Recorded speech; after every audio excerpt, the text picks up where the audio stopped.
नमस्कार दोस्तों। Politics section में हम लोगों ने मूल अधिकार स्टार्ट किया है। पिछले वीडियो में हम लोग आर्टिकल 12 और 13 पढ़ चुके हैं।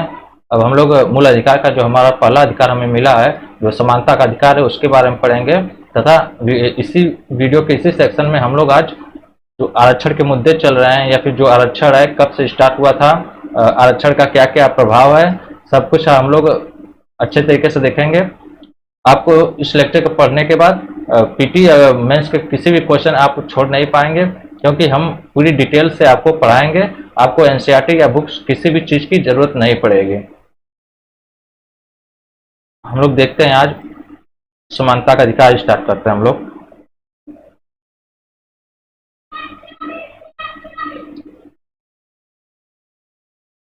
समानता का अधिकार जो हमारा मूल अधिकार है, इसके अंतर्गत हम लोग देखेंगे कि आर्टिकल 14, 15, 16, 17, 18, इसके अंतर्गत हम लोग आर्टिकल 14, 15, 16, 17, 18 पढ़ेंगे। तो चलिए स्टार्ट करते हैं। आर्टिकल 14,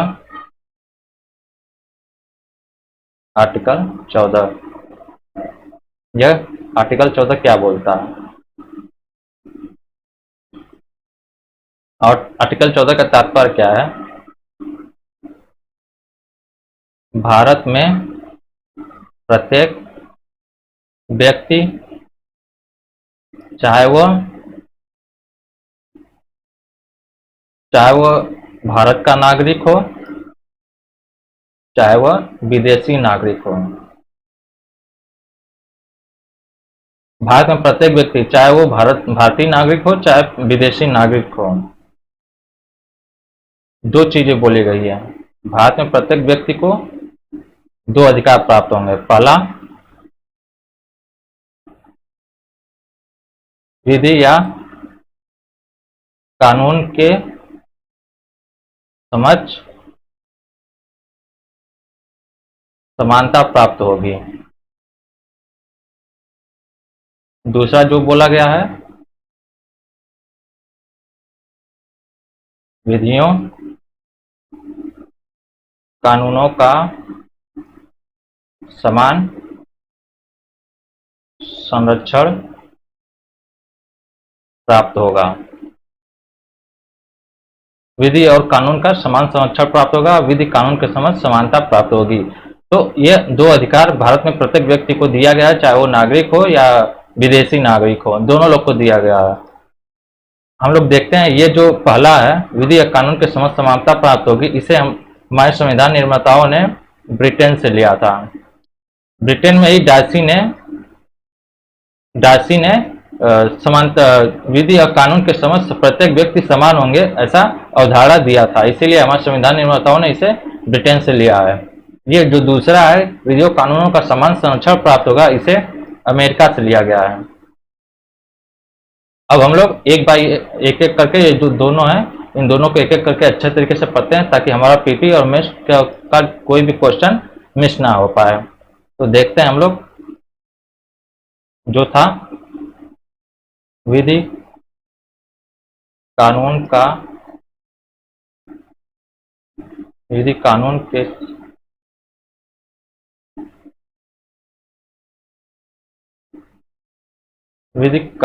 के समक्ष समानता, इसको हम लोग पढ़ेंगे। आखिर ये होता क्या है, इसका अर्थ क्या है? अर्थ, यह एक निषेधात्मक अवधारणा है। मतलब हमारे जो संविधान निर्माता थे, उन्होंने ये बोला कि विधि और कानून के समक्ष प्रत्येक व्यक्ति समान होंगे। मतलब किसी को कोई भी विशेष नहीं होगा, सभी समान होंगे, कोई भी विशेष नहीं होगा, किसी को भी विशेष नहीं रखना है। इसीलिए यह एक निषेधात्मक अवधारणा है। तो हम लोग देखते हैं कि यह क्या बोला है कि भारत में किसी को भी विशेषाधिकार नहीं है। मतलब भारत में किसी को भी विशेषाधिकार प्राप्त नहीं है। भारत में विधि या कानून के समझ सभी समान होंगे। लेकिन ये तो संविधान ने बोला है या संविधान ने लिखा है, संविधान ने कहा है। आजकल अगर हम लोग व्यवहारिक तौर पर देखें तो होता क्या है कि एक गरीब को अलग कानून की तरह पेश किया जाता है और एक अमीर को एक अलग कानून की तरह पेश किया जाता है। आखिर गरीब गरीब ही है, अमीर अमीर ही है। तो हमारे संविधान ने तो सभी को समान माना है, लेकिन आजकल जो पुलिस का रवैया है वह गरीब को अलग देखता है और अमीर को अलग देखता है। यह व्यवहारिक तौर पर देखा जाता है। ये लिखना नहीं है, अगर आप ऐसा लिखेंगे तो आपका नंबर कट जाएगा। ये केवल व्यवहार में जो हो रहा है वो हम बता रहे हैं। तो भारत में किसी को भी विशेषाधिकार प्राप्त नहीं होंगे। विशेष अधिकार क्या होता है? विशेषाधिकार एक विभेद का रूप ही होता है। विशेषाधिकार विभेद का एक रूप होता है। दो व्यक्ति के बीच में विभेद करना। तो विभेद हम लोग देखेंगे कि विशेषाधिकार जो है विभेद का एक रूप होता है। तो भारत में दो प्रकार के विभेद होते हैं। भारत में दो प्रकार के विभेद होते हैं।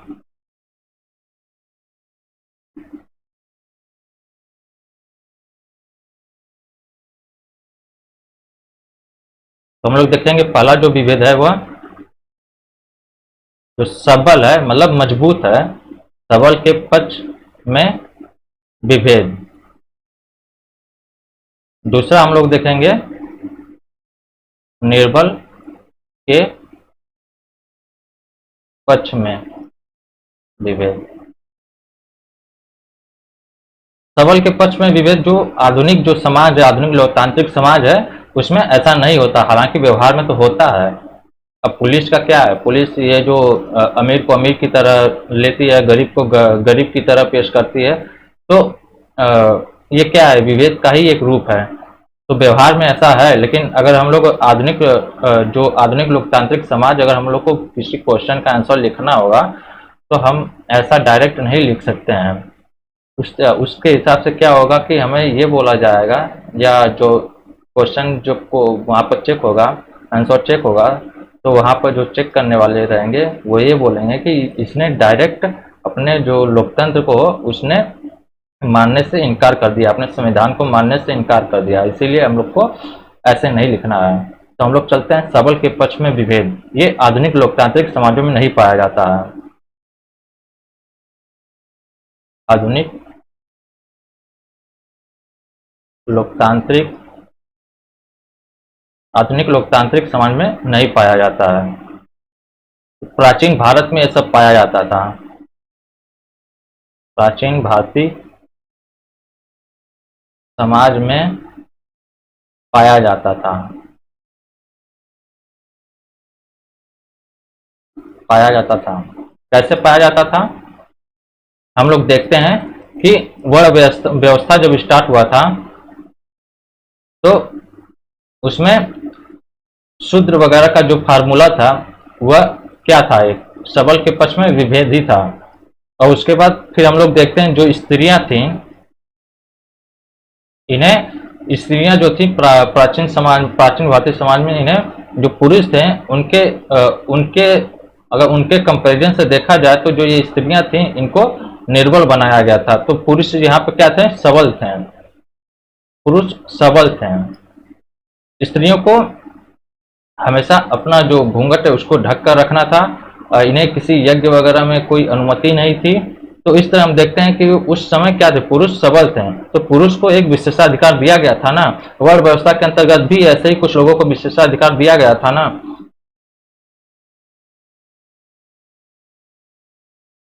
तो ये क्या, ये सब एक विशेषाधिकार ही थे। अब हम लोग चलते हैं जो निर्मल के पक्ष में विभेद था वह क्या, यह आधुनिक भारतीय समाज में पाया जाता है। आधुनिक लोकतांत्रिक समाज में पाया जाता है। जहां पर निर्बल के पक्ष में विभेद किया जाता है। तो कैसे किया जाता है, जैसे हम लोग एग्जाम्पल देख लेते हैं। खाद्य सुरक्षा कानून,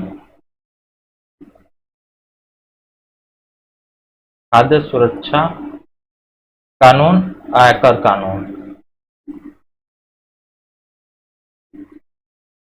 आयकर कानून, खाद्य में क्या है, खाद्य सुरक्षा कानून में क्या है, जैसे जो गरीब होते हैं, अभी कोरोना काल चल रहा है, कोरोना काल में क्या है, जो गरीब हैं उन्हें फ्री में राशन तो दिया जा रहा है ना, लेकिन अमीर को नहीं दिया जा रहा है। तो एक विभेद है ना ये, क्योंकि जो संविधान क्या बोला है कि कानून या विधि के समझ सभी समान होंगे, मतलब सबको समानता प्राप्त होगी। लेकिन यहाँ पे जो आधुनिक लोकतांत्रिक समाज है, वहाँ पर खाद्य सुरक्षा कानून या आयकर कानून है, तो खाद्य सुरक्षा कानून के अंतर्गत जो गरीब हैं उनको फ्री राशन दिया जा रहा है, लेकिन अमीरों को नहीं दिया जा रहा है।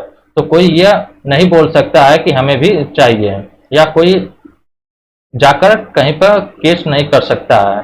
तो ऐसे ही आयकर कानून देखते हैं कि जो ठेले वाले हैं, ठेले वाले या चाय वाले, ठेले वाले हुए हैं या चाय वाले हुए या गरीब हुए, मजदूर हुए, इन्हें अपने इनकम पे, ये जो भी कमाते हैं उस इनकम पे इन्हें कोई भी टैक्स नहीं देना पड़ता है। लेकिन वहीं जो अमीर हैं, जो अमीर हैं उन्हें 30% तक टैक्स देना पड़ता है। तो यह एक विभेद जो होता है, जो आधुनिक लोकतांत्रिक समाज में पाया जाता है, और हमारा संविधान भी, जो हमारा संविधान भी इसे इसे एक्सेप्ट करता है, मतलब हमारा संविधान भी ऐसा करने के लिए बोलता है। तो इस तरह हम देखते हैं कि भारत में दो प्रकार के विभेद दो प्रकार के विभेद होते हैं। फिर हम लोग चलते हैं कि जो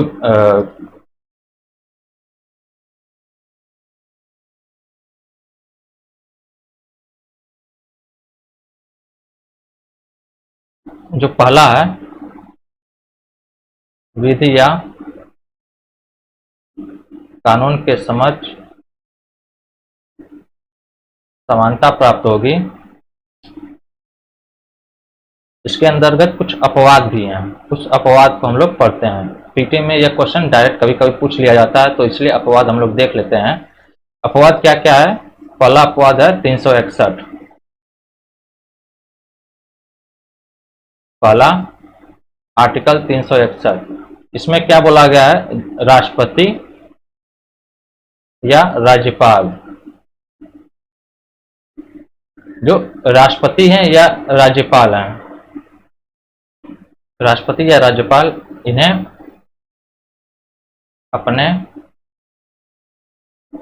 कार्यकाल के दौरान, इन्हें अपने कार्यकाल के दौरान अपने किसी भी आदेश या कानून या किसी भी अध्यादेश, अगर ये जो राष्ट्रपति या राज्यपाल हैं, जो आर्टिकल 361 कहता है कि अगर ये अपने कार्यकाल के दौरान कोई भी आदेश, कानून, किसी भी अध्यादेश या कुछ भी बोलते हैं, तो उन्हें जो किसी भी न्यायालय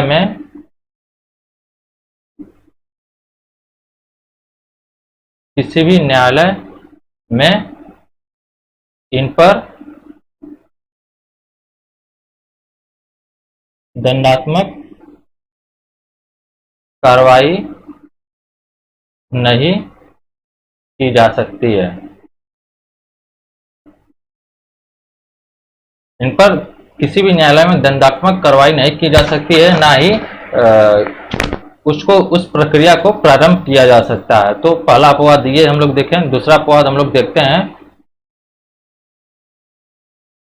आर्टिकल 361 क। ये क्या बोला है, जो संसद है प्लस विधानमंडल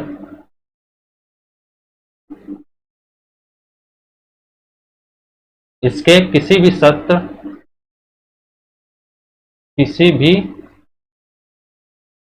सत्र को अगर कोई व्यक्ति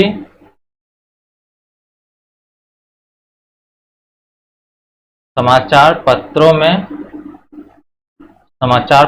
में अगर इसके किसी भी सत्र को अगर कोई भी व्यक्ति समाचार पत्रों में प्रकाशित करे,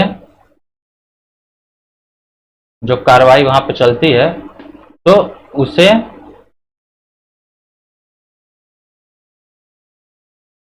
किसी भी न्यायालय द्वारा दंड नहीं दिया जा सकता है। यह भी एक अपवाद था। हम लोगों ने देखा कि दो अपवाद अब तक हम लोग देख लिए हैं, तीसरा अपवाद हम लोग देखते हैं। जो तीसरा अपवाद था आर्टिकल 105, उसको हम लोग देखेंगे। यह सब पीटी में क्वेश्चन डायरेक्ट कभी कभी पूछ लेते हैं, इसीलिए हम आपको एक बाय एक करके सारे चीज बता रहे हैं। आपको पूरा एक विस्तृत से हम इसलिए बता रहे हैं ताकि आपको न एनसीईआरटी पढ़ना पड़े न लक्ष्मीकांत पढ़ना पड़े। अगर हमें ऐसे ही उड़ाकर बताना होता तो फिर हम आपको ये बोलते हैं कि आप एनसीईआरटी पढ़िए या लक्ष्मीकांत पढ़िए, लेकिन हमारा ऐसा भी कोई टारगेट नहीं है। हमारा बस टारगेट ये है कि आपको एक अच्छे तरीके से पढ़ाया जाए, ताकि हमारा बस लेक्चर देखकर, हमारे नोट्स को पढ़कर ही आपका पीटी प्लस मेंस दोनों कंप्लीट हो जाए। अब 105 जो देखते हैं, जो संसद होता है, संसद के किसी भी सदस्य प्लस समिति, संसद के किसी भी सदस्य या समिति के सदस्य, इन दोनों के किसी, क्योंकि संसद में जब वाद विवाद होता है तो वहां पर आपस में जो बातें होती हैं वो समय समय पर कभी कभी बहुत ही भयावह भी हो जाती हैं। तो संसद के किसी भी सदस्य, समिति के सदस्य के किसी भी बात विवाद पर कभी कोई दंडात्मक कार्रवाई नहीं की जा सकती है।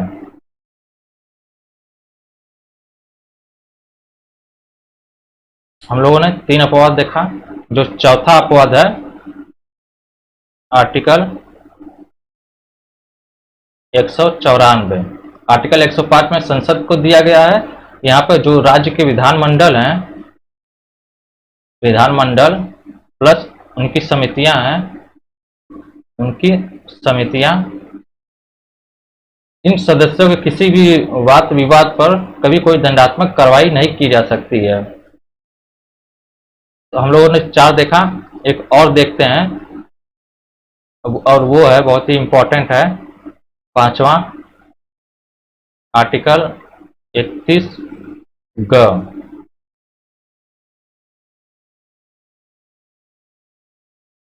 यह आर्टिकल एक ऐसा आर्टिकल है, अगर यह जहां भी आ जाए तो वहां से आर्टिकल 14 खत्म हो जाता है। तो ऐसे ही 5 अपवाद हैं। अब हम लोग 6वां अपवाद जो देखते हैं, जो विदेशी शासक हो गए, विदेशी शासक प्लस राजदूत हो गए, इन्हें दीवानी तथा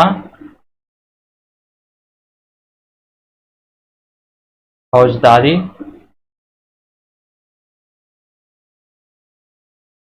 मुकदमों से मुक्त होंगे। जो 7वां अपवाद है, संयुक्त राष्ट्र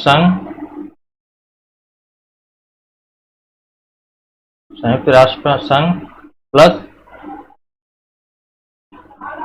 इसकी एजेंसियां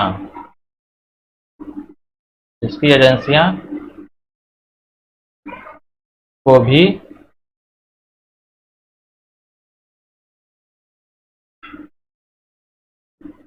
कूटनीतिक मुक्ति प्राप्त होगी। तो इस तरह हम लोग देखते हैं कि 7 अपवाद हैं। अब हम लोग चलते हैं, हम लोग पहला जो था विधि या कानून के समझ समानता प्राप्त होगी। अगर इसका हम लोग एक एग्जाम्पल के तौर पे इसको हम लोग समझें, एग्जाम्पल के तौर पे इसको समझें तो जैसे लाल बत्ती हो था, लाल बत्ती पहले क्या होता था, कुछ नेता होते थे, कुछ नेता होते थे जो छोटे छोटे नेता होते थे, या फिर अगर हम लोग देखते हैं कि जो पीएम सीएम हालांकि उन लोग को यह शक्ति प्राप्त है, वो भी एक अपवाद में ही आते हैं। और कुछ ऐसे ऐसे लोग भी होते थे जो लाल बत्ती लगा लेते थे और उसके बाद जब ट्रैफिक लगता था तो ट्रैफिक में सायरन बजाते रहते थे ताकि उन्हें रास्ता मिले। मतलब उन्हें क्या है, यह विशेष अधिकार ही मिला है ना, कि यह एक विशेष अधिकार ही मिला है ना कि कुछ ऐसे कुछ लोग ऐसे हैं जो अभी ट्रैफिक में फंसे हुए हैं, वो जाम में पड़े हुए हैं, लेकिन कुछ ऐसे हैं जिन्हें विशेष अधिकार मिलने के कारण वो सायरन बजाते हैं और साइड से निकल जाते हैं, उनको साइड मिल जाता है। तो इसीलिए लाल बत्ती हटाया गया था, बस इसी के कारण, क्योंकि यहाँ पर यह एक विभेद हो रहा था, जो आम लोग और लाल बत्ती के कारण दूसरे लोगों में विभेद हो रहा था, इसीलिए कानून के द्वारा इसे हटा दिया गया। और दूसरा अगर हम लोग देखेंगे, हालांकि जो अभी व्यवहारिक तौर पे क्या हो रहा है, अभी भी व्यवहारिक तौर पर भले से ही लाल बत्ती हट गई है, लेकिन गाड़ी के अंदर नेता लोग अभी भी सायरन बजा रहे हैं। जो छोटे छोटे नेता होते हैं वो सबसे ज्यादा बजाते हैं, बड़े नेता तो ऐसा नहीं करते हैं, लेकिन जो छोटे नेता होते हैं वो एक अपना जो रुतबा होता है उसको दिखाने के लिए वो अलग से ही कुछ ना कुछ उपाय करते रहते हैं। लाल बत्ती तो हटाई गई, लेकिन गाड़ी के अंदर अभी भी सायरन बजाते ही रहते हैं वो लोग। तो इस तरह हम देखते हैं लाल बत्ती आखिर क्यों हटाया गया था। अगर हम लोग दूसरा एग्जाम्पल देखें तो हुआ ये था कि जैसे जाट आरक्षण हुआ था,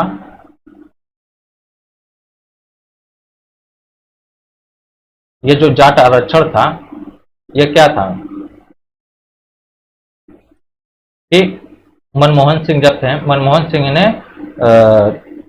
अपने वोट बैंक की राजनीति के लिए जाटों को आरक्षण दे दिया था। जब जाटों को आरक्षण दे दिया गया तो फिर यह मामला सुप्रीम कोर्ट पहुंचा, तो सुप्रीम कोर्ट ने क्या कहा कि जाट को आरक्षण आपने किस आधार पर दिया। हालांकि हम लोग जब अभी आर्टिकल 15 पढ़ेंगे तो वहां पर पूरी आरक्षण व्यवस्था अच्छे से हम लोग समझेंगे, अभी ये एक एग्जाम्पल के तौर पर छोटा सा हम समझा दे रहे हैं। तो जाट आरक्षण, तो सुप्रीम कोर्ट ने यह क्वेश्चन किया कि जाट आरक्षण आपने किस आधार पर दिया। भारत में जो आरक्षण दिया जाता है वह जाति आधार पर दिया जाता है, तो आपने जाटों को आरक्षण किस आधार पर दिया। जाट क्या है, अगर जाति आधार पर देखें, जाति आधार पर देखें तो ये जाट हैं। अगर सामाजिक दृष्टि से देखें तो ये सवर्ण हैं, और अगर आर्थिक दृष्टि से देखें तो यह भूस्वामी है। मतलब राजनीतिक दृष्टि से देखें तो एमपी, एमएलए, सीएम वगैरह बन चुके हैं। तो आपने किस आधार पर जाटों को आरक्षण दिया है, जो आरक्षण का आधार है उस आधार में किसी भी आधार पर ये जाट उसमें नहीं आ पाते हैं, वह उस आरक्षण के ऊपर ही आते हैं। तो इसके कारण जब ये क्वेश्चन किया गया सुप्रीम कोर्ट ने केंद्र सरकार से किया, तो केंद्र सरकार ने इसका जवाब नहीं दे पाया। फिर क्या हुआ कि सुप्रीम कोर्ट ने इस जाट आरक्षण को रद्द कर दिया, और जो हवाला दिया था वह आर्टिकल 14 को दिया था कि विधि कानून के समक्ष सभी समान होंगे। तो इस तरह जाट आरक्षण रद्द कर दिया था। फिर उसके बाद क्या हुआ कि जब जाट आरक्षण रद्द कर दिया गया तो फिर वहाँ की जो वहाँ फिर उसके बाद भी जाटों को आरक्षण दे दिया गया। तो फिर यह मामला जब हरियाणा हाईकोर्ट में पहुंचा तो हरियाणा हाईकोर्ट ने जाटों के आरक्षण पर स्टे लगा दिया। तो इस तरह हम लोग फिर जब हम लोग आर्टिकल 15 पढ़ेंगे तो उसमें एक अच्छे से बाकायदा तरीके से इसको हम लोग समझेंगे। तब तक इसको एक एग्जाम्पल के तौर पर छोटा सा हम लोग देख लेते हैं। तो पहला हम लोग ये कंप्लीट कर लिया कि विधि या कानून के समझ समानता प्राप्त होगी। अब हमारा जो दूसरा जो हमें अधिकार मिला था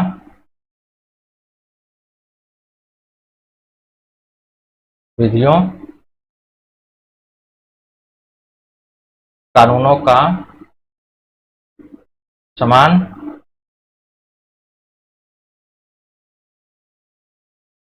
संरक्षण प्राप्त होगा। यह क्या है? यह एक सकारात्मक अवधारणा है। यह एक सकारात्मक अवधारणा है। इसका अर्थ क्या है कि भारत में समान परिस्थितियों में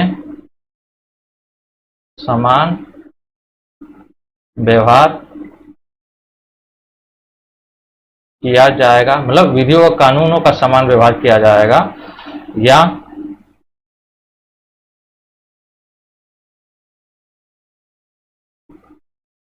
कानूनों के द्वारा जनता को जो सुविधाएं प्राप्त कराया जाता है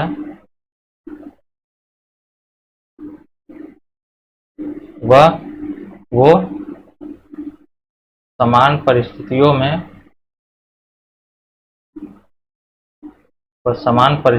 में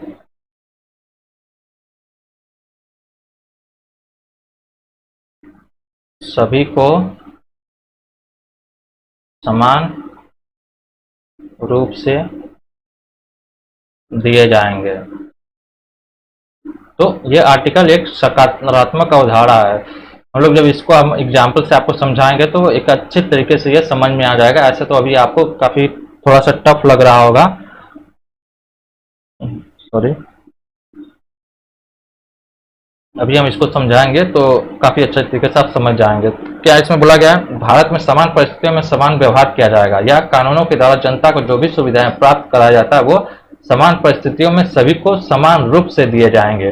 तो ये एक ऐसा बोला गया है। अब अगर हम लोग एग्जाम्पल से देखते हैं, इसको एग्जाम्पल में देखते हैं, जो खाद्य सुरक्षा कानून है, खाद्य सुरक्षा कानून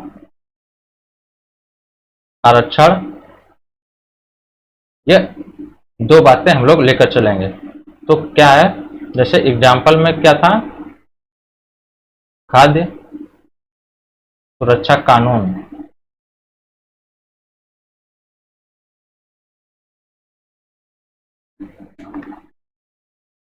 भारत में खाद्य सुरक्षा कानून के लिए मतलब जिससे खाद्य मिलता है, क्या क्या क्या बोला गया है? जो चीजें हैं, एक होता है बीपीएल कार्ड होता है और एक एपीएल कार्ड होता है, एबव पॉवर्टी लाइन और बिलो पॉवर्टी लाइन और एबव पॉवर्टी लाइन। मान लीजिए इसमें एबव पॉवर्टी लाइन में जो है, यहाँ पर जो एक मान लीजिए एक कोई नाम ले लीजिए, यहाँ पर लिख लेते हैं हम लोग संजय है, दूसरा घुरहू। एपीएल में हम लोग देखेंगे दो व्यक्ति,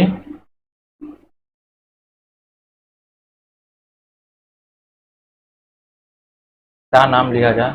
कोई भी नाम ले लिया जाए।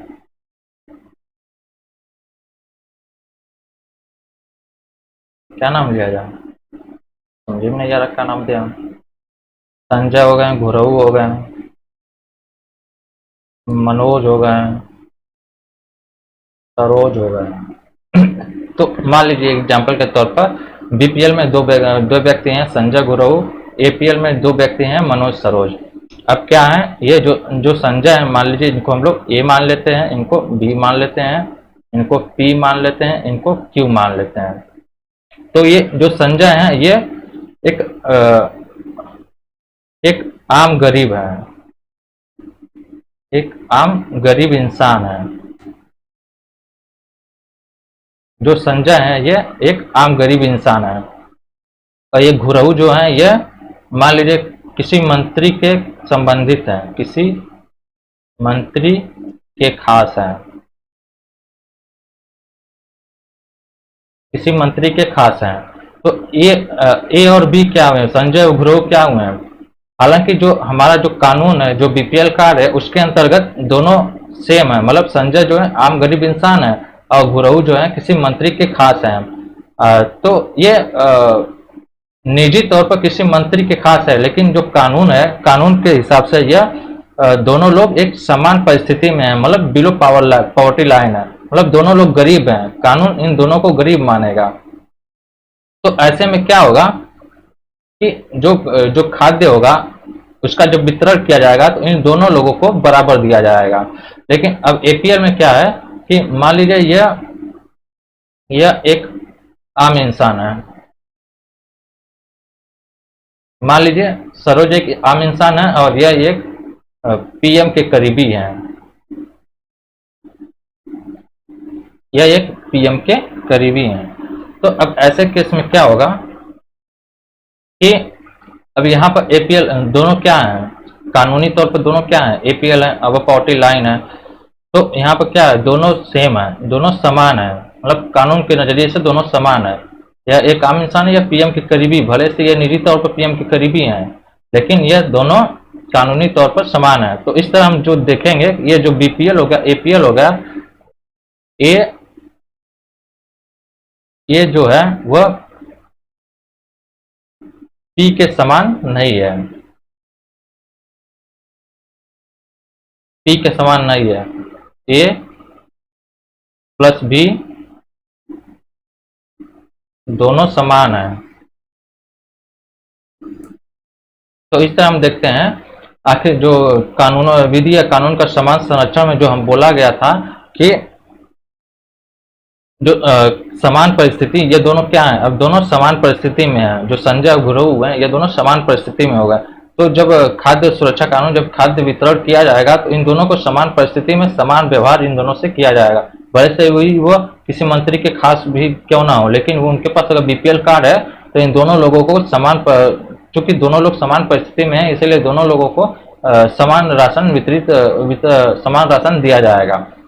ऐसे ही मनोज सरोज हो गए कि अब एक पॉवर्टी लाइन है तो इन्हें हालांकि नहीं दिया जाता है, लेकिन फिर भी। तो इस तरह हम देखते हैं जो आर्टिकल 14 का जो पहला और दूसरा पोर्शन था उसको हम लोगों ने अच्छे से कंप्लीट कर लिया है।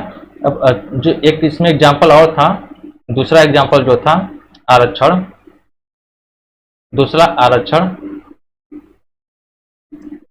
दूसरा आरक्षण जो होता है, हम लोग देखते हैं जब कट ऑफ निकलता है एससी, एसटी, ओबीसी, जनरल, इन तीनों का कट ऑफ अलग अलग होता है। इन तीनों का कट ऑफ अलग अलग होता है। जब आरक्षण निकलता है, आरक्षण मिलता है, तो कट ऑफ के तौर पर क्या होता है, एससी, एसटी, ओबीसी, जनरल, इन तीनों का कट ऑफ अलग अलग होता है। क्यों ऐसा होता है कि हमारा, अब यहाँ पर हम लोग देखते हैं कि हमारे संविधान ने क्या बोला कि समान परिस्थिति में रहने वाले व्यक्तियों के साथ जो कानून है वह समान व्यवहार करेगा। मतलब एससी के जो परिस्थिति है, जो एससी का परिस्थिति है वह ओबीसी के समान तो नहीं हो सकता ना, जनरल के समान तो नहीं हो सकता ना, एसटी के समान तो नहीं हो सकता ना। इसीलिए जो एससी के लोग हैं इनका अलग से कट ऑफ निकलता है। इसका रीजन यही है कि हमारा जो संविधान है वह आनुपातिक समानता को महत्व देता है। हमारा संविधान आनुपातिक समानता को महत्व देता है। तो इसीलिए एससी का कट ऑफ अलग से निकलता है, एसटी का कट ऑफ अलग से, ओबीसी का कट ऑफ अलग से। क्योंकि इन सबकी अगर परिस्थितियां देखा जाए तो इन सबकी परिस्थितियां अलग अलग हैं। एससी के जो लोग हैं उनकी परिस्थितियां अलग है, एसटी के लोग की परिस्थितियां अलग हैं। तो इसीलिए जो एससी के लोग हैं वह अगर एससी के लोगों को देखा जाए वो एक समान व्यवहार में रहेंगे। इसीलिए यहाँ पर एससी का कट ऑफ अलग, एसटी का कट ऑफ अलग निकलता है। तो इसलिए इस तरह हम लोगों ने आर्टिकल 14 को अच्छे तरीके से कंप्लीट किया। अब हम लोग चलते हैं आर्टिकल 15 पर। तो हम लोग देखते हैं article 15।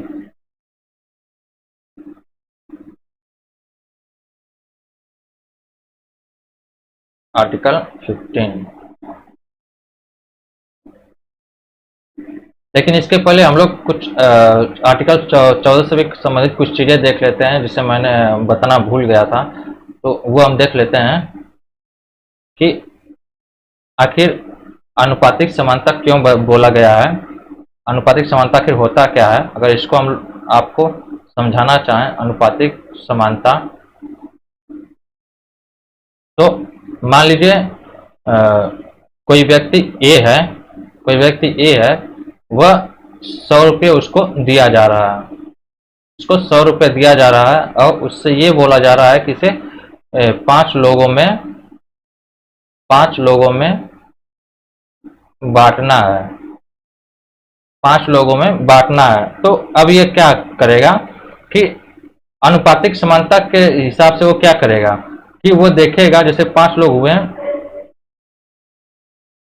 A B C D E, ये 5 लोग हुए हैं। अनुपातिक समानता के हिसाब से वो देखेगा कि यह ए जो है अत्यधिक गरीब है, बी उससे कम गरीब है, सी उससे कम गरीब है, डी अमीर है, ई भी अमीर है। तो इस हिसाब से क्या होगा, जो अत्यधिक ये गरीब है, हाँ, ये जो है अत्यधिक गरीब है, इसकी आर्थिक स्थिति एकदम सा बेकार है, तो वो क्या करेगा, अब 100 रुपया है तो हो सकता है ये इसे 90 रुपया दे दे, पूरा 90 रुपया इसी को दे दे। अब इन 4 रुपये में जो 10 रुपये बचेगा, जो 10 रुपया हमारा बचा है, वो इन 4 में डिवाइड कर दे। या हो सकता है कि बी को यहाँ पर हो सकता है 5 रुपया दे दे, बी को भी। अब 5 रुपया जो बचेगा वह क्या, वह सी डी ई में जो 5 रुपये बचे हैं उसको देगा। तो इस तरह हम देखते हैं जो आनुपातिक समानता है वह सामाजिक आर्थिक दृष्टि से देखते हुए निर्धारित की जाती है भारत में।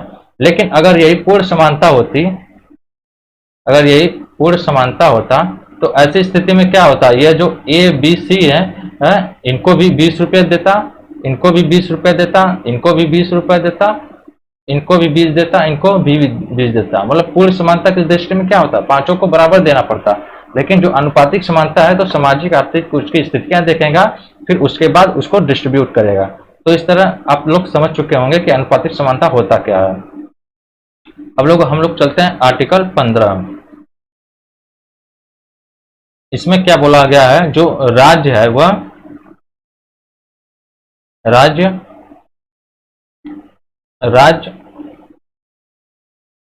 नागरिकों के बीच कुछ आधार पर भेदभाव नहीं कर सकता है। वो आधार क्या है, जैसे धर्म, जाति, लिंग, जन्म स्थान, मूलवंश,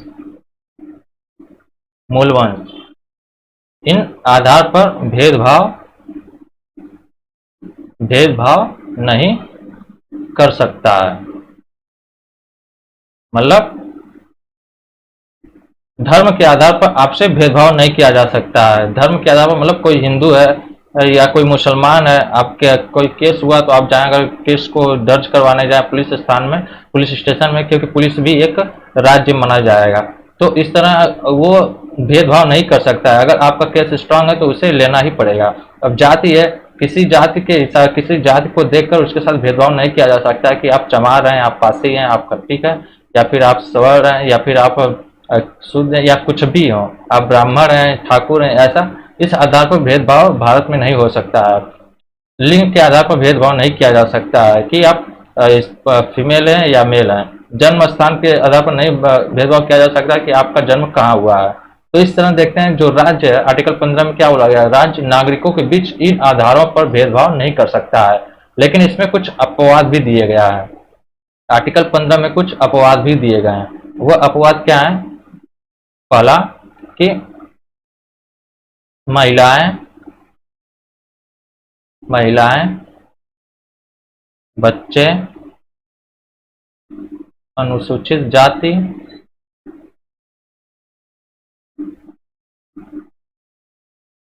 अनुसूचित जनजाति, कोई अन्य दुर्बल वर्ग, कोई अन्य दुर्बल वर्ग, मतलब ये 5 अपवाद जो हमारे संविधान ने दिया है कि राज्य महिलाओं के हित के लिए भेदभाव कर सकता है, बच्चों के हित के लिए भेदभाव कर सकता है, अनुसूचित जाति के हित के लिए भेदभाव कर सकता है, अनुसूचित जनजाति के हित के लिए भेदभाव कर सकता है, कोई अन्य दुर्बल वर्ग या निर्बल वर्ग जो होते हैं उनके हित के लिए वह भेदभाव कर सकता है। अब महिलाएं क्या है, मान लीजिए इस समय जैसे आप बैंक में हैं, बैंक में जब लाइन लगता है तो आप देखते हैं कभी कभी पुरुषों का लाइन अलग लगता है, महिलाओं का लाइन अलग लगता है, और एक पुरुष पर 2 महिला जाती हैं और 2 महिला पहले फिर एक पुरुष बाद में। तो ऐसा क्यों होता है? क्योंकि अभी भी हमारा समाज महिलाओं के प्रति एक अलग तरह की विचारधारा रखता है। उसी तरह देखते हैं जब मान लीजिए कुंभ होता है, कुंभ में क्या होता है कि जो महिलाएं होती हैं उनका नहान भी तो सेम घाट पर ही होता है, लेकिन उनके कपड़े वगैरह बदलने के लिए एक अलग से व्यवस्था की जाती है। आखिर ऐसी व्यवस्था क्यों की जाती है? महिलाओं को हमारे संविधान ने एक अधिकार दिया है, इसलिए ऐसी व्यवस्था की जाती है।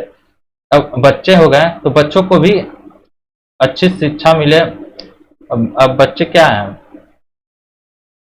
मान लीजिए बच्चे किसी पार्क में गए हैं, उस पार्क में देखते हैं कि आप छोटे छोटे बच्चों के लिए बने रहते हैं कि बच्चे वहां पर खेलें कूदें, लेकिन वहां पर अब क्या है कि बच्चे जो पुरुष अगर मान लीजिए कोई बड़ा है, अगर वहां पर वह उस स्टेडियम को या फिर वहां पर जो बच्चों के लिए बनाया गया है उस पर जाकर वह अभद्र भाषा को व्यवहार करे या फिर वह ये बोले कि हम भी इसी पर खेलेंगे या इसी पर कूदेंगे, तो उस केस में क्या होता है, वह पार्क वाला क्या कर सकता है कि पुलिस को बुलाकर आपको अरेस्ट करवा सकता है, क्योंकि वह बच्चों के लिए एक अलग तरीके वो व्यवस्था की गई है। संविधान ने यह व्यवस्था दिया। अनुसूचित जाति, मान लीजिए कुंभ है, कुंभ में स्नान चल रहा है, तो कुछ वर्ग ऐसे हो गए कि यह, हालांकि संविधान ऐसा नहीं बोलता है, संविधान ये बोलता है कि यह कानूनन कार्रवाई हो जाएगा अगर आप किसी को अनटचेबिलिटी करेंगे या उसको देखने से इनकार करेंगे तो कार्रवाई हो जाएगा। लेकिन फिर भी जो अनुसूचित जाति अनुसूचित जनजाति है, इनके हित के लिए वह अलग से घाट का व्यवस्था कर सकता है। ऐसे कोई अन्य दुर्बल वर्ग हो जिसका हित प्रभावित ना हो तो उसके लिए भी कोई व्यवस्था हमारे संविधान ने करने के लिए अनुमति दी है। तो इस तरह देखते हैं कि जो अपवाद है ये अपवाद है, इसमें कुछ संविधान संशोधन भी हुए थे। संविधान संशोधन क्या क्या हुए थे? 93वां संशोधन 1995 2005, इसमें आर्टिकल 15 क्लॉज 5 जोड़ा गया। इसके अंतर्गत यह बोला गया कि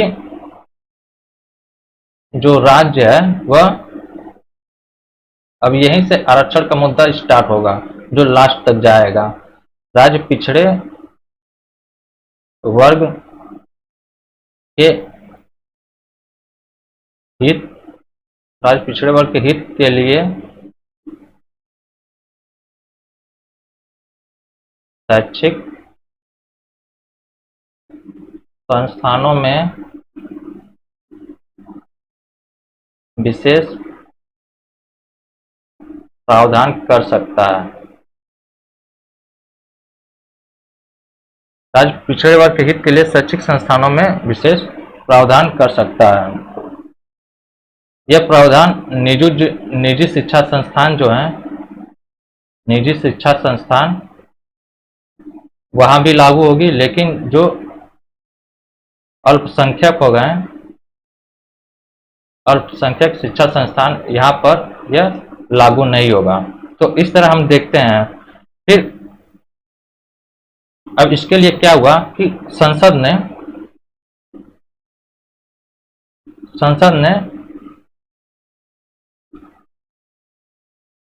नामांकन में आरक्षण अधिनियम 2006 पारित किया है। इसी जो 93वां संविधान संशोधन 2005 हुआ था, आर्टिकल 15 क्लॉज 5 जोड़ा गया था, उसके में क्या बोला, राज्य पिछड़े वर्ग के हित के लिए शैक्षिक संस्थाओं में विशेष प्रावधान कर सकता है। इसे लागू करने के लिए संसद ने नामांकन में आरक्षण अधिनियम 2006 पारित किया।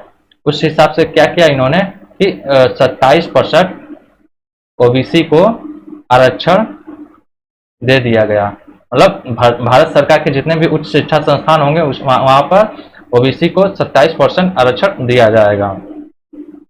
तो इस तरह हुआ। अब क्या है कि फिर इसमें केस किया गया। इसमें केस इसलिए किया गया कि जो संविधान ने 93वां संशोधन था, संशोधन 2005, फिर उसके बाद संसद के कानून 2006, इन दोनों को सुप्रीम कोर्ट में चैलेंज किया गया। चैलेंज इसलिए किया गया कि ये आर्टिकल 14 के विरोधी हैं। आर्टिकल 14 के विरोधी हैं, मतलब ये समानता के अधिकार के विरोधी हैं। तो संसद के कानून 2006 93वां संविधान संशोधन 2005 को चैलेंज किया गया। लेकिन सुप्रीम कोर्ट का जो निर्णय था, सुप्रीम कोर्ट ने अपने निर्णय में दोनों को उचित माना, मतलब दोनों को सही माना सुप्रीम कोर्ट ने, और तर्क यह दिया कि भारत का संविधान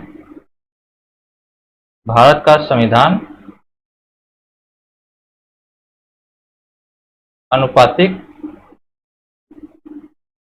समानता की बात करता है। भारत का संविधान अनुपातिक समानता की बात करता है। इसीलिए यह जो 93वां संविधान संशोधन 2005 हुआ है और संसद का कानून 2006 है, यह दोनों सही हैं। यह समानता के विरोधी नहीं है। हालांकि इन्होंने यह भी बोला कि ओबीसी में जब आरक्षण दिया जाएगा, तो क्रीमी लेयर का निर्धारण किया जाएगा। क्रीमी लेयर का निर्धारण किया जाएगा। तो इस तरह हम लोग देखते हैं कि ओबीसी में आरक्षण भी देगा, जो सुप्रीम कोर्ट ने बोला कि क्रीमी लेयर का निर्धारण भी करना पड़ेगा। अब क्रीमी लेयर होते क्या है ओबीसी में? ओबीसी में हम लोग देखते हैं कि दो प्रकार का स्तर होता है। एक होता है क्रीमी लेयर, एक होता है नॉन क्रीमी लेयर। अब क्रीमी लेयर क्या होते हैं कि इन्हें आरक्षण नहीं मिलेगा। क्यों नहीं मिलेगा? क्रीमी लेयर के अंतर्गत कौन कौन आते हैं ओबीसी में? जैसे अगर कोई सरकारी तंत्र से संबंधित हो, अगर कोई व्यक्ति क्रीमी लेयर ओबीसी है और वो सरकारी तंत्र से संबंधित है, वह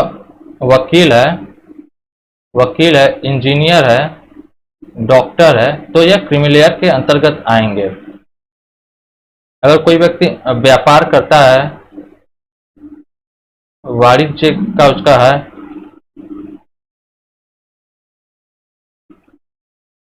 उद्योग से संबंधित है, तो यह भी क्रीमी लेयर के अंतर्गत आएगा। अगर किसी का जो सालाना पारिवारिक आय है वह 8 लाख से अधिक है, 8 लाख से अधिक है, तो वह भी क्रीमी लेयर के अंतर्गत आएगा। अब अगर मान लीजिए किसी के पास शहरों में मकान है, तो वह भी क्रीमी लेयर के अंतर्गत आएगा। तो इस तरह हम देखते हैं जो ओबीसी है उसमें दो प्रकार के स्तर पाए जाते हैं। एक क्रीमी लेयर होता है, एक नॉन क्रीमी लेयर होता है। क्रीमी लेयर के अंतर्गत जो भी आएंगे वह ऐसे लोगों से संबंधित लोग आएंगे, इन्हें आरक्षण का लाभ नहीं मिलेगा। एनसीएल होते हैं जो नॉन क्रीमी लेयर, इन्हें आरक्षण का लाभ मिलेगा।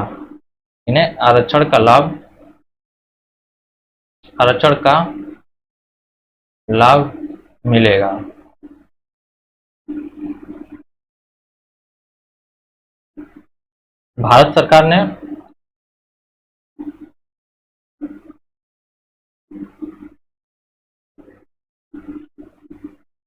भारत सरकार ने अभी हाल ही में एक नया संशोधन किया, संविधान संशोधन 103वां संविधान संशोधन 2019।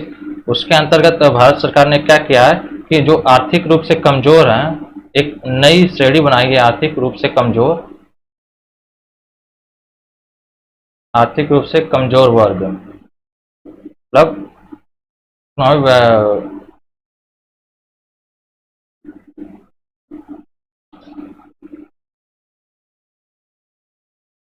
जो आर्थिक रूप से कमजोर है उन्हें 10% आरक्षण दिया जाएगा। ये आरक्षण उन्हें ही दिया जाएगा जो ओबीसी का आरक्षण नहीं लेते होंगे, एससी एसटी का आरक्षण नहीं लेते होंगे, उन्हें ही इस आरक्षण का लाभ मिलेगा। तो इस तरह हम देखते हैं कि यह शैक्षिक संस्थानों में भी यह दिया जाएगा। आखिर यह आर्थिक रूप से कमजोर वर्ग का निर्धारण कैसे किया जाता है, भारत में इसको निर्धारण करने के लिए क्या है, तो हम लोग देखेंगे किससे यह मिलेगा, जिसकी पारिवारिक आय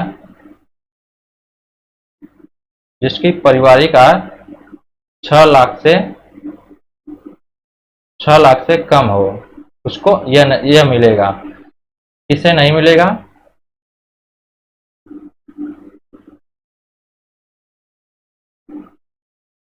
जिसके पास 5 एकड़ या अधिक